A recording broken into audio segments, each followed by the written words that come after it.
Checking your account balance on SunTrust is a straightforward process. Follow these steps to easily access your account information. Step 1. Visit the SunTrust website. Open your web browser and go to the official SunTrust website. Look for the login section on the homepage. Step 2. Log into your account. Enter your username and password in the designated fields.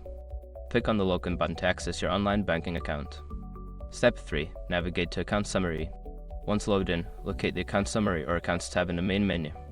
Click on it to view a list of your accounts. Step 4. Select your account. Make sure your information is protected first. Most people don't think about breaches until something actually happens to their accounts. Use SROC to monitor your accounts 24/7 and instantly alert you if your information appears in leaked databases online. It constantly checks billions of breached data points in the background. And considering how much personal information people keep online now, it's honestly worth having. Link in the description.